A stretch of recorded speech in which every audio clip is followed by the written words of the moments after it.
nesse sentido. Quer dizer, a economia tradicional ela fica meio perplexa com isso. Efeito manada, comportamentos irracionais, etc., são elementos com os quais a economia tradicional não trabalha bem. Mas a economia comportamental e a neuroeconomia trabalham bem.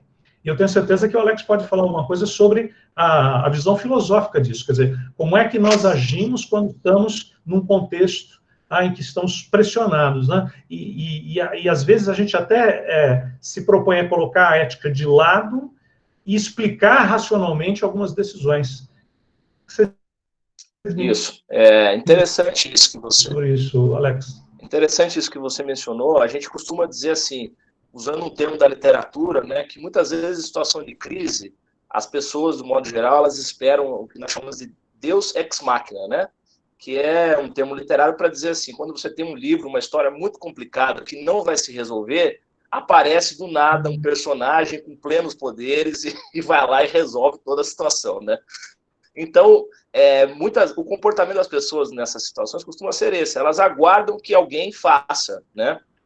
Alguém que chegue lá e magicamente resolva todos os problemas. Só que acontece que a realidade não é tão simples assim, né? Nós vivemos num mundo, ainda mais hoje, de altíssima complexidade, né? Então, as soluções também são complexas. Não vai aparecer um Deus ex machina, algo que, de repente, vai solucionar todos os problemas. E a filosofia tem lidado muito com essa área, digamos assim, cinzenta, ou para não dizer totalmente nebulosa, que é justa a área que não está coberta pela razão, né? Quer dizer, do século XX para cá, muitos autores têm se debruçado sobre esse problema, né? Dos nossos comportamentos, o que de fato guia o nosso comportamento, sobre o inconsciente, sobre a questão dos mitos, né, que nos regem, que muitas vezes a gente também imagina estar tomando decisões altamente racionais, porque, na verdade, isso que você falou, né, do século XVIII, da prisão da razão, isso é o que nós chamamos em filosofia do mito iluminista, né? Quer dizer, há uma ideia assim, de, se eu tiver muitas informações, então eu necessariamente vou tomar as melhores decisões, né? O que a gente percebe na prática é que, na verdade, não é bem assim. Pessoas muito bem informadas podem tomar decisões bastante equivocadas, né? E nós vemos que hoje o comportamento das pessoas, de uma forma geral, é esse, buscar informações. Então tem gente que passa o dia lendo gráficos de projeção, né, da pandemia, por exemplo, gráficos econômicos, e trabalhando como se aquilo fosse, assim, de certa forma, acalmar, né, a pessoa dentro da situação, né? Quando, na verdade, o grande conflito que nós temos hoje, o que essa pandemia mostra, no meu modo de ver, é justamente o conflito que nós temos entre o individualismo e a vida em sociedade, né? Quer dizer, em que medida as decisões que eu tomo individualmente têm impacto numa sociedade. Então, hoje, nós, na filosofia, está vindo à tona novamente, né, e tem tomado destaque uma posição que é da ética comunitarista, né? Um autor importante aí, que é o Alasdair MacIntyre, né, que tem um livro que se chama Depois da Virtude, em que ele analisa justamente isso. Ele diz, olha, só que nós não somos, nem só somos criaturas racionais, como tampouco somos indivíduos, no sentido que o iluminismo entendia. Nós somos pessoas com relações dentro de uma comunidade, e nós temos uma história de vida, e nós temos narrativas que nos orientam dentro da vida, e essas coisas precisam ser levadas em conta para a gente poder compreender as decisões que nós tomamos, né? Eu não sei se já existe algum ramo assim da economia comunitarista, ou que leva em conta a comunidade, e aí você pode me dizer um pouco melhor sobre isso aí. Agora, Alex, eu queria aproveitar você e o Robson para fazer uma pergunta aqui. Vou começar pelo Robson, mas gostaria de escutar de vocês dois. Okay. A primeira questão é que fica evidente que tanto a economia clássica, ela teve que ter uma guinada, e essa guinada ela não foi, vamos chamar assim, tão por opção, mas muito mais até porque o mundo forçou ela a se adaptar, caso contrário, ela ia ficar num casulo. Como hoje, nas empresas, a gente, pegando o que você falou do iluminismo e de toda essa concentração no valor do ser humano e tudo mais, eu colocaria da seguinte maneira: hoje, que tipo de ação e que tipo de base um profissional, aqui nós estamos com uma sala com 87 pessoas, que estão, nesse momento, tendo que tomar uma série de decisões sobre as suas organizações, sobre a forma que vão agir amanhã, ficam, inclusive, na dúvida se elas vão conseguir, por quanto tempo vai levar isso. Como é que fica isso, Robson, à luz da economia? Como é que a economia tem se trabalhado e que tipo de conselho você daria hoje para as pessoas para evitar de colocar os pés pelas mãos, de ser contaminado pelo desespero, enfim, de perder? Um ditado que eu uso sempre é o seguinte: quando uma empresa familiar ela tenta fazer uma divisão em momento de conflito, uma empresa que vale 100, ela é dividida em 3 partes de 20, ou seja, ela tem uma perda de valor enorme. Como é que você vê isso, Robson, até para auxiliar aí o coração de todo mundo que está assistindo, e ao mesmo tempo, depois eu jogo para o Alex, como é que as pessoas encontram dentro delas mesmas essa segurança, essa tranquilidade de, num ambiente completamente adverso, sem nenhuma referência anterior, tomar uma decisão? Vamos começar pelo Robson e depois eu jogo isso aí para o Alex. Robinho. A palavra que você usou agora, Salamacha, é a palavra, é decisão, é tomada de decisão. Se a gente fosse permanecer nos limites da economia tradicional, da economia clássica, nós não respeitaríamos os limites que a nossa racionalidade tem. A hipótese da economia tradicional, também usando algo que o Alex falou agora há pouco, é que quanto mais informação, melhor. Isso, a partir da economia comportamental e, sobretudo, da neuroeconomia, é considerado absolutamente errado. O Herbert Simon, lá na década de 1950, já sugeria que nós temos limites cognitivos, limites de processamento e limites de cognição mesmo, né, de compreensão do conteúdo das informações. Então, trazendo agora a discussão para hoje, se nós pegarmos o Antônio Damasio é o neurocientista mais relevante para nós que estudamos as aplicações da neurociência, né? E ele é um neurocientista que dá muito fundamento para que eu desenvolva a tese da economia do medo. Ele diz assim: a emoção usa o corpo como palco. Eu vou livrar vocês de 5 anos de terapia se vocês entenderem o significado disso. A emoção usa o corpo como palco. Então, ele diz assim: se você está nervoso, ansioso, irritado, com medo, você começa a sentir isso no corpo. Então, é o batimento cardíaco que vai mudar, é a boca que vai ficar seca, é a sudorese que vai aparecer, é o tremor das mãos. Quando você está no momento de tomada de decisão, observe se o seu estado emocional não vai jogar contra o patrimônio. Só que nós não somos muito acostumados a observar o nosso estado emocional. Porque nós vivemos naquela ditadura da razão, onde as pessoas dizem para a gente no mundo corporativo o seguinte: deixe os seus problemas da porta para fora. Isso não existe. Se algum de vocês é estritamente capaz de deixar os seus problemas da porta para fora, você é uma pessoa esquizofrênica. Você é um ser fora da empresa e outro ser dentro da empresa, e eu acho que você precisa de tratamento psiquiátrico. O que você pode demonstrar é resiliência. Resiliência é a capacidade que você tem de superar um estado emocional que te deformou. Mas você tem que reconhecer esse estado emocional para poder superá-lo. Abafar esse estado emocional, dizer que ele não existe, é o caminho mais certo para tomar decisões de baixa qualidade. Então, qual é a dica, né, se você está no processo de tomar decisão? Na economia do medo, nós somos bombardeados todos os dias com uma informação pior do que a outra. Então, veja o que aconteceu nos mercados financeiros nos últimos tempos. O Federal Reserve cortou a taxa de juros básica e isso foi interpretado pelo mercado como algo ruim. Nós não estamos nas condições normais de operação do mercado porque os indivíduos não estão nas condições normais de operação e da tomada de decisão. Eu vou lançar um desafio aqui, que o Sala vai fazer hoje à noite, antes de dormir, aí depois ele vai relatar para vocês na próxima live. Sala, estou convidando todos a fazerem isso, o Alex também está convidado. Pegue o seu celular hoje, lá pela meia-noite e tanto, quando as crianças já forem dormir, vá no YouTube e assista 3 pequenos vídeos de terror. Já vou dar a dica logo uma vez: o Massacre da Serra Elétrica, a Sexta-feira 13/2, que é melhor do que 1, e com um vídeo final para se acalmar, Orlok, o demônio. Você é uma pessoa... Você sabe que aquilo não existe, você está assistindo no seu celular. Se a cortina da sala balançar com uma brisa da noite, você vai levar um susto tremendo. Se o seu companheiro ou companheira aparecer na sala falando o que você está fazendo, você gritará, porque você vai projetar sobre o seu companheiro ou companheira e sobre a voz dele a figura de Orlok, o demônio. Vai tomar um copo d'água na cozinha para se acalmar. Olha o corpo, olha o que o corpo vai fazer. Você tremerá. Então, de um lado, menos informação é mais. E eu estou vendo as pessoas consultando lá a escalada da Covid-19 a cada meia hora. Tem os mapas, né?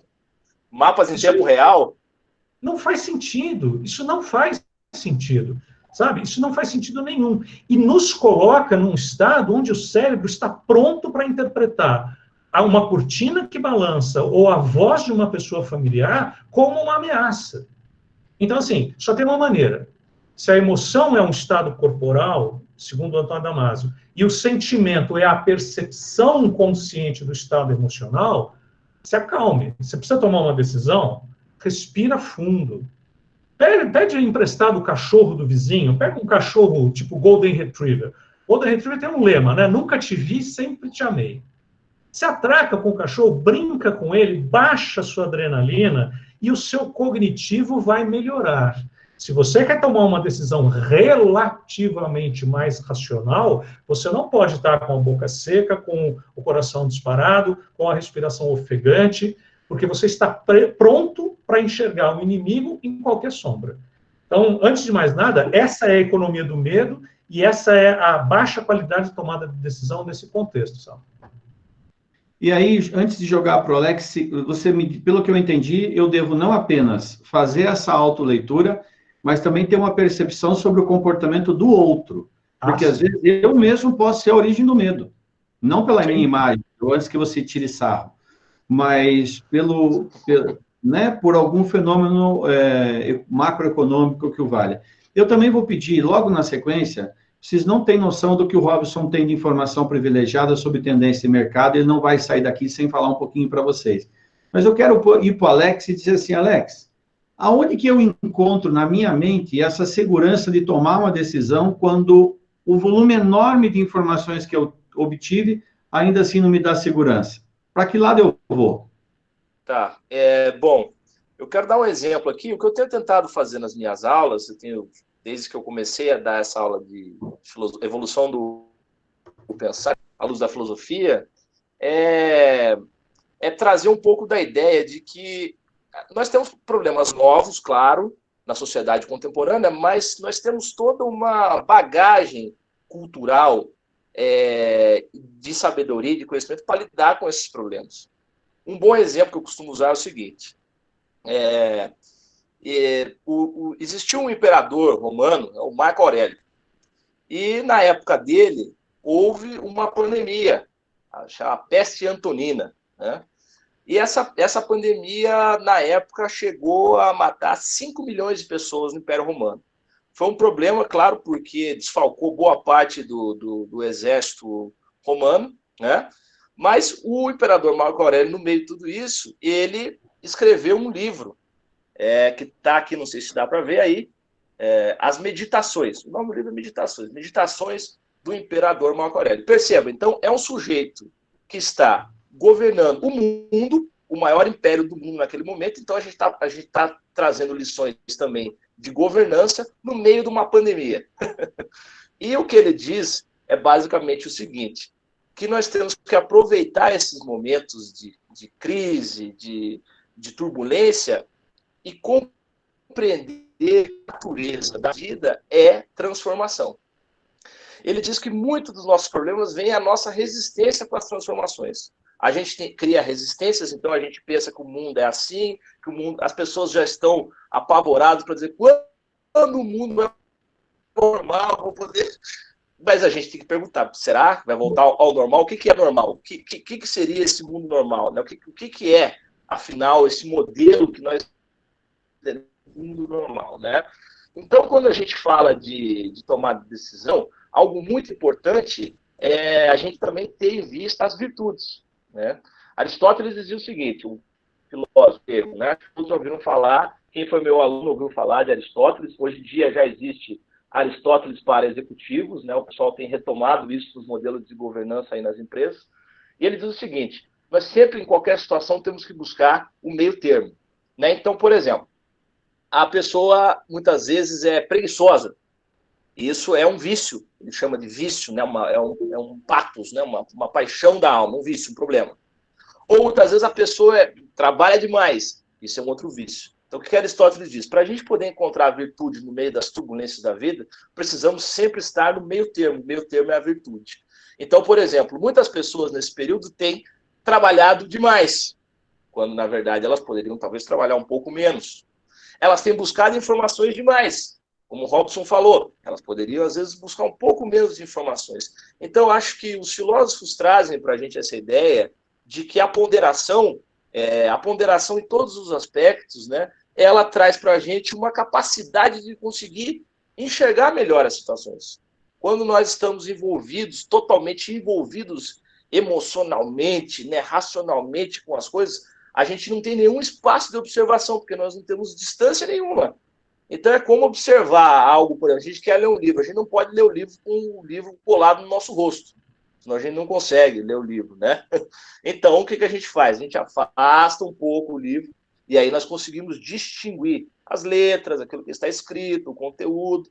Da mesma forma, a lição que o imperador Marco Aurélio traz, uma delas é a seguinte, temos que aprender a ter distanciamento, temos que aprender a conseguir parar e observar para poder realmente tomar decisões de fato, e não só ser arrastado pelos acontecimentos. Eu até estava brincando aqui com todo mundo, na filosofia salamachesca, que é um filósofo contemporâneo, vê melhor o jogo quem assiste da arquibancada, né? Isso. E aí eu queria apenas, o nosso professor de filosofia, o Aristóteles é um cara que era o faxineiro do Platão, que era o cozinheiro do Sócrates. Então, você veja aí a sequência de caras de pouca envergadura, né? Isso mesmo. Um detalhe, Sócrates é o cara que ele se deu ao luxo de não escrever nada, né? Ele deixou para o Platão fazer o serviço, ele só falava e deixava. Exatamente, não deixou nada escrito. E aí, Robson, a partir disso, a partir desse ambiente de instabilidade, para que lado vai a nossa economia? Quais são as apostas? Porque, para quem não conhece, essa é uma piadinha que eu gosto sempre de falar para os economistas, mas a piada é deles, tá? Para que serve um economista? Serve para vir dizer o que vai acontecer e depois vir explicar por que não aconteceu. Essa é a piadinha do universo dos economistas. Mas eu dou muita fé ao Robson e vocês percebam que eu tiro muito sarro dele, porque é um carinho muito grande. O Robson é um amigo de muito tempo, o Alex também é uma pessoa fantástica, que eu conheci há pouco tempo, e em pouco tempo eu aprendi a respeitar e valorizar demais. Robson Gonçalves, para que lado fazemos nossas apostas nesse momento? Como é que é esse teu time de economistas aí? O que o pessoal está falando hoje? Antes disso, Sala, deixa eu só retomar um pouquinho a sua pergunta anterior, porque faltou um elemento aí. Em seguida, eu vou mostrar alguns números para vocês, vou exibir alguns números para vocês.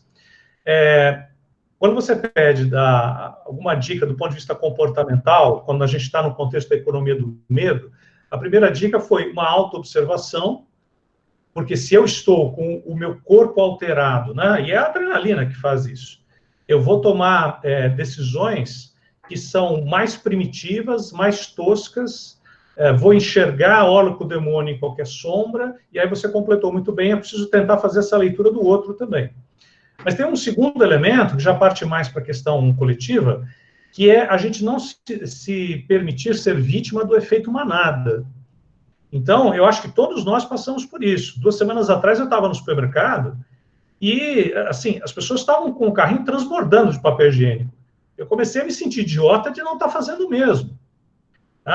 Na periferia de São Paulo começou a faltar gás porque se viu alguém comprando gás a mais e como o nosso cognitivo está prejudicado pelo esse estado de alerta da economia do medo, as pessoas começam a procurar comprar o bujão de gás no receio de que falte. E aí, quando essa prova social, o efeito manada, ela começa a se espalhar, começa a faltar mesmo. E aí, nós, com o nosso vício racional, dizemos, está vendo?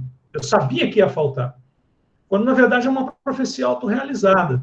Então, a gente tem que tomar muito cuidado para não ser vítima nem de decisões tomadas num estado emocional muito alterado e nem de sermos vítimas também da prova social ou efeito manada. Ficou faltando sair do nível individual e ir para o nível coletivo.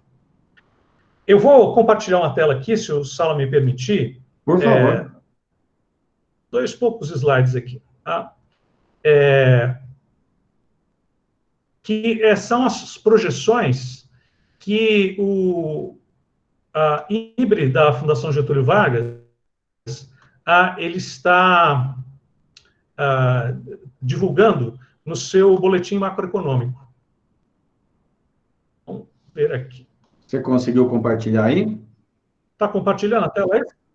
Ainda não. Está compartilhando, Sala? Não. Ainda não apareceu aqui Ainda no não? pedido para compartilhar. Enquanto você joga aí, eu só queria aproveitar para o Alex e perguntar para o Alex o seguinte. Alex, todo mundo sabe da necessidade do equilíbrio, até tem gente que diz assim, me traga o Aristóteles aqui que eu tiro ele do equilíbrio para esse filho da mãe aprender a dar palpite para os outros.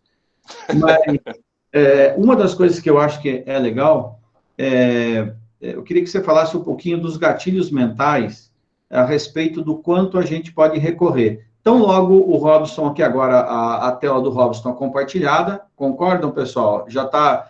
Dá um ok aí para mim, só se a tela está em ordem.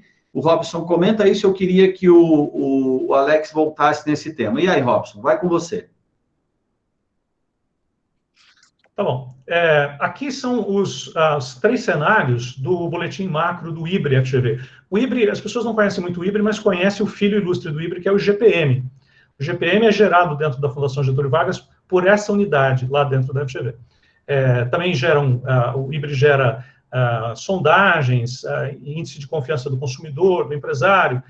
Aqui é uma tentativa, evidentemente vai ser revisto logo, de trabalhar com 3 cenários. O PIB caindo, o PIB mais ou menos estável, né, com um crescimento de 0,1% no cenário otimista, uma queda de 0,9% no cenário intermediário e uma queda de 2% no cenário pessimista. O que está acontecendo, na verdade? O que está acontecendo é que essa coluna do cenário otimista já foi descartada. Isso aqui tem 2 semanas que foi publicado. O cenário de referência de queda de 0,9% do PIB virou o cenário, na verdade, otimista, o cenário base de queda de 2%, e já há quem fale em queda de 4% do PIB brasileiro. Seja como for, eu tenho aqui, vamos guardar isso, né, um efeito localizado aí no 2º trimestre. Vocês estão vendo essa figura aqui em cima à esquerda? Não é só um desenho, na verdade, essa figura acima à esquerda é o meu modelo mental para interpretar o que está acontecendo. Todo mundo já ouviu falar que a gente precisa achatar a curva da pandemia. Esse gráfico você já viu várias vezes. O que as pessoas não estão falando muito é que a curva da economia é o oposto dela, é o rebatimento dela. Então, se em vermelho eu estiver mostrando de uma maneira estilizada o PIB, em verde eu estou mostrando o número de pessoas internadas no nosso sistema de saúde. É verdade que essas curvas são opostas, mas será que existe um dilema mesmo? Bom, a minha visão é que não. O fato é o seguinte, se nós tivermos uma curva de utilização do sistema de saúde que ultrapasse o limite, nós vamos ter, por consequência, uma queda muito pior na economia. Então, não há dilema, na verdade. Há uma necessidade de gerir uma crise de 2 faces. Se nós tivermos o caos no sistema de saúde, a economia vai sofrer mais e por mais tempo. Além disso, nós temos que lembrar que existe também a necessidade de medidas de arrefecimento da crise, medidas compensatórias. E o governo vem anunciando isso, quase que uma a cada dia, ou mais de uma. Porque nós temos um limite social, a partir do qual o tecido da sociedade brasileira pode começar a se esgarçar. Um ministro do Supremo Tribunal Federal falou hoje, se você tiver uma epidemia nas comunidades carentes do Rio de Janeiro, vai ser uma tragédia. Então, na verdade, a gente tem que trabalhar com 2 limitações. Uma limitação, que é uma limitação do sistema de saúde, e outra limitação, que é a limitação da economia. Em algum momento, daqui a algumas semanas, quando a linha de contágio estiver arrefecendo, vai ser um momento de mudança de prioridades, onde vai ser importante começar a religar a economia, não agora, em algum momento mais adiante, para que a gente possa, será que isso vai ser em junho ou julho? Não sei, para que a gente possa minorar os efeitos da saúde sobre a economia e evitar atingir aquele limite social. Então, o nome desse nosso encontro aqui é um nome bastante sugestivo, né? Será que a ética vai resistir à economia do medo? Quer dizer, se nós batermos num limite social em que a gente tem o esgarçamento do tecido social, é aí que a ética realmente vai ser posta à prova numa situação de conflito social.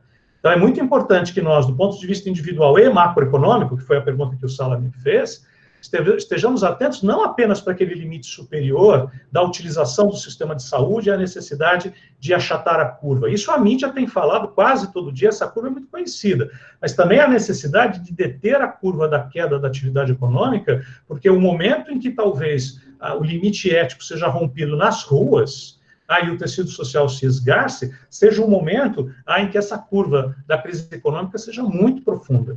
Então, nós estamos vivendo, assim, uma guerra em duas frentes. E a mídia enfatiza muito à frente do limite de utilização do sistema de saúde, mas não modelou corretamente ao limite do esgarçamento social.